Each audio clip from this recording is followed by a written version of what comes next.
Të dashur dëgjues të Radio Maris, qoftë leftuar Jezu Krishti. Jeni duke u shoqëruar me emisionin Liturgjia e Fjalës. Ju ftojmë në vazhdim të ndiqni leximet të Meshës së Shenjtë të së dielës së 5 të gjatë vitit liturgjik cikli A. Leximin e parë lexon motor Klaudia Deda, psalmin Nora Ukaj, leximin e dytë Andelina Palushi, ndërsa ungjillin dhe komentin e ungjillit nga Dom Lush Sopi. Hiri i Zotit qoftë me ju të gjithë.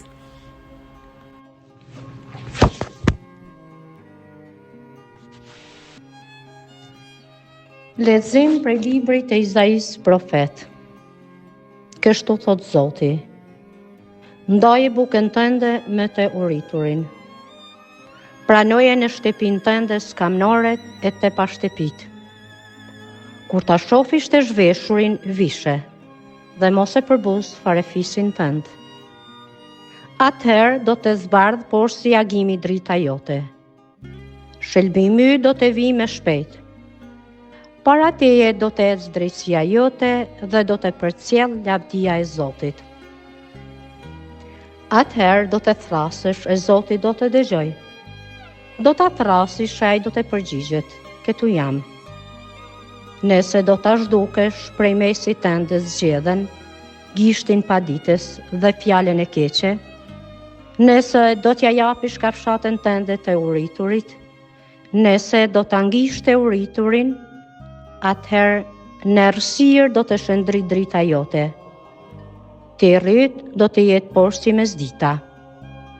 Fjala e Zotit. Falenderojmë hyn. I drejti shkëlqen por si dritë.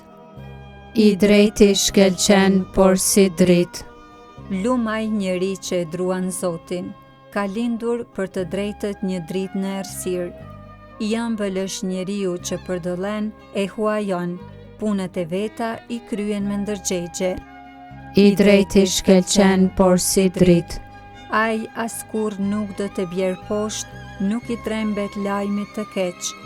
E patranshme është zemra e tij me shpresë në Zotin.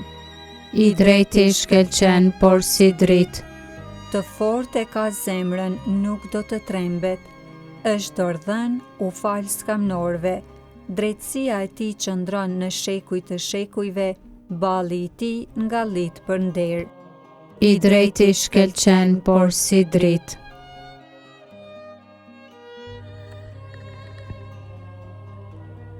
Lexim prej letrës së parë të Shën Paulit Apostull drejtuar Korintasve. Edhe unë, o vëllezër, kur erdha në mesin tuaj, nuk erdha për t'ju kumtuar misterin e hyjit, me fjalë të larta e me urti të stërrulluar, sepse nuk desha në mesin tuaj të di tjetër përveç Jezu Krishtit, dhe atë të kryqëzuar. Edhe vetë u paraqita në mes jush i ligsht, me frikë e me tmerr të madh.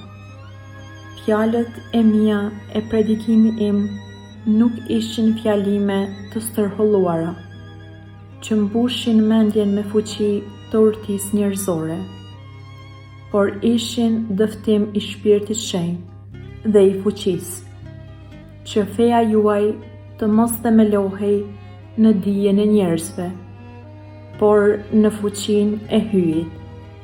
Fjala e Zotit.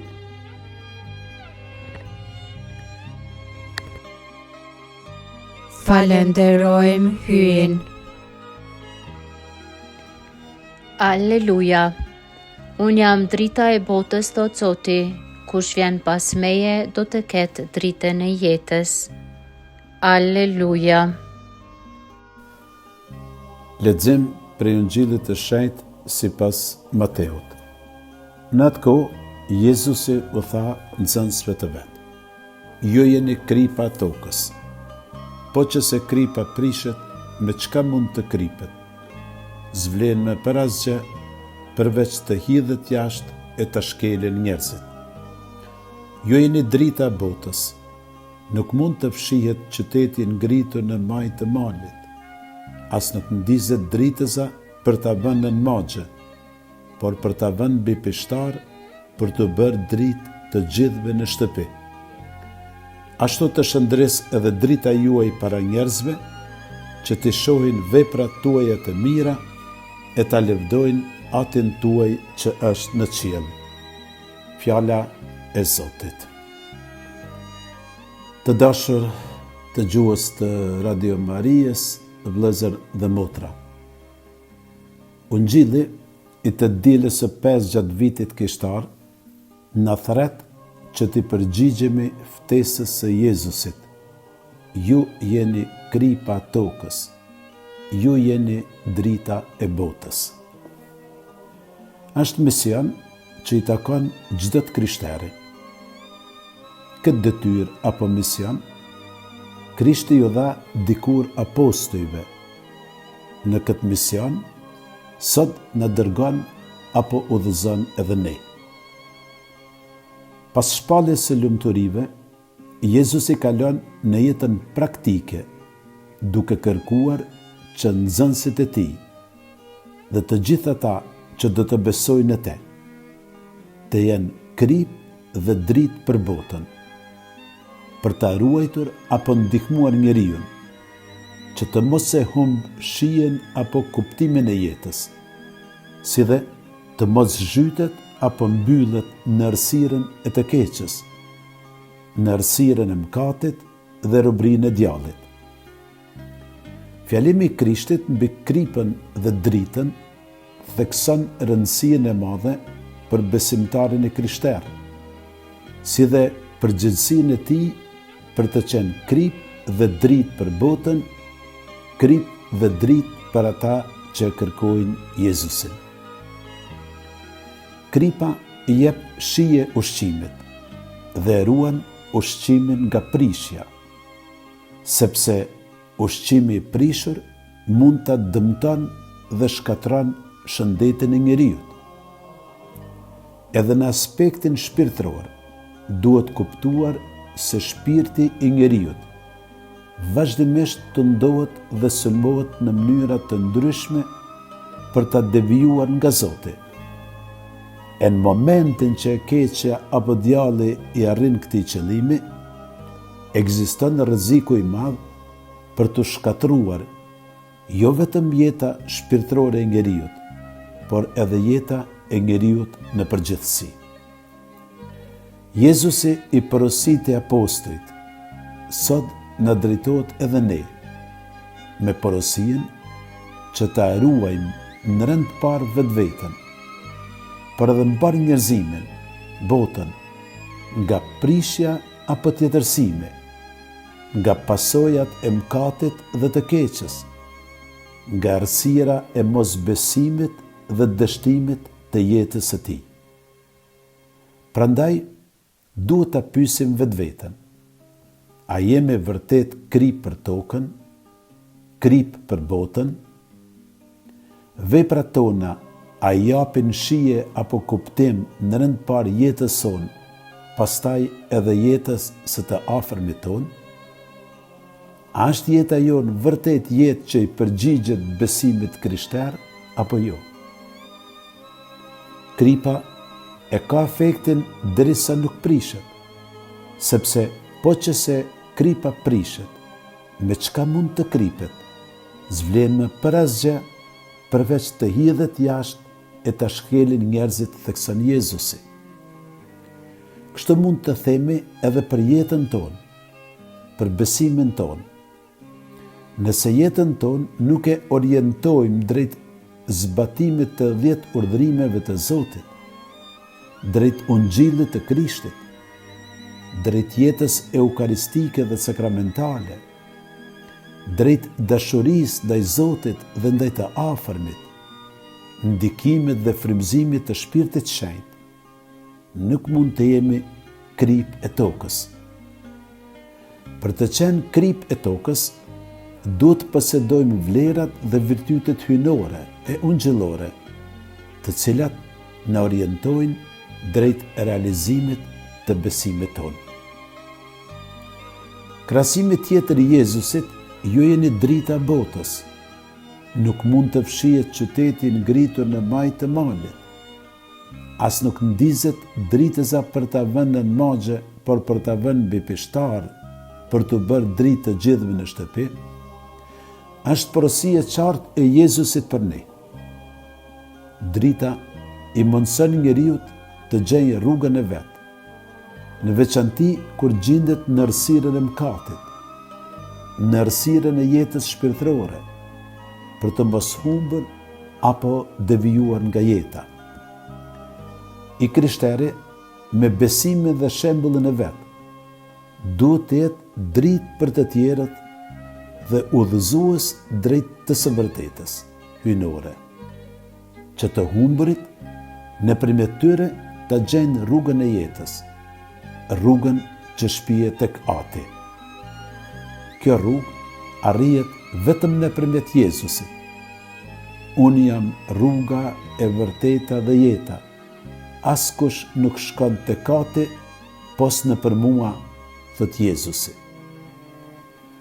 Nëse besimtari krishter nuk është dritë, ai jeton në errësirë dhe është në shkatrim të vetvetes dhe si i tillë është errësirë edhe për të tjerët.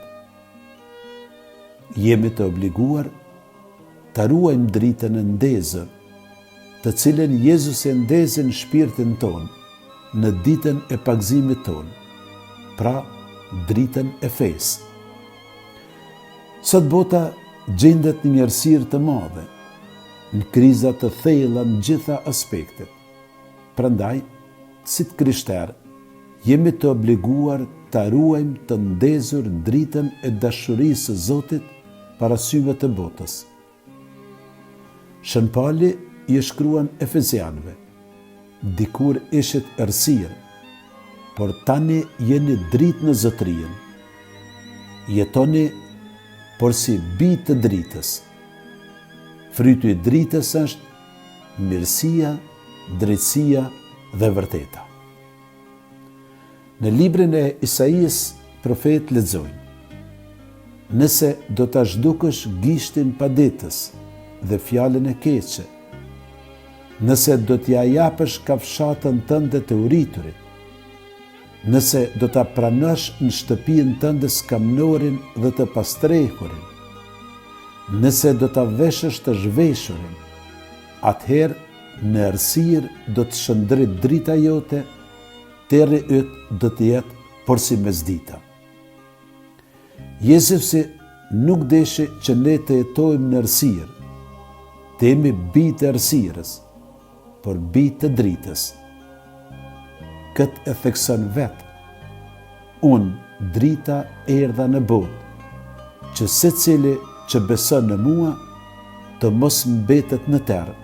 Lexojmë në Ungjillin e Shëngjunit.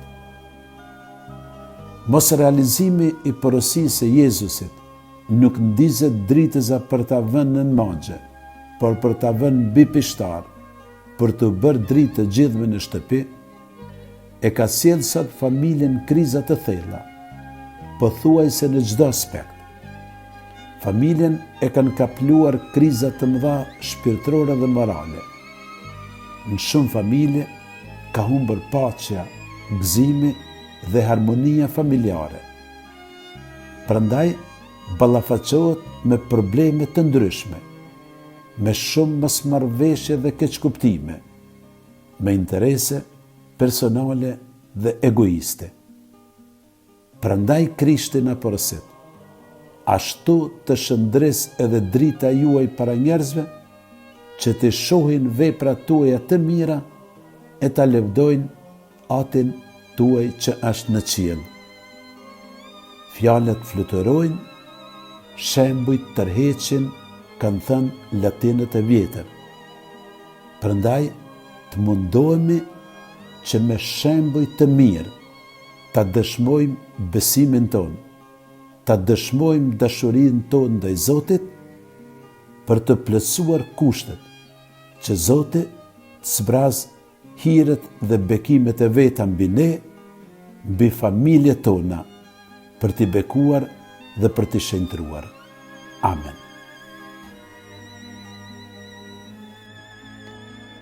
Të dashur dëgjues të Radio Marisë së Kosovës, patët mundësi të dëgjoni liturgjinë e fjalës, leximet dhe së dielës së 5 gjatë vitit liturgjik cikli A. Me ju ishin Motër Klaudia Deda, Nora Ukaj, Andelina Palushi, ndërsa komentin e dëgjuat nga Dom Lush Sopi.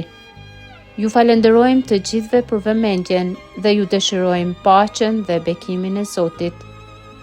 Qoftë lëftuar Jezu Krishti.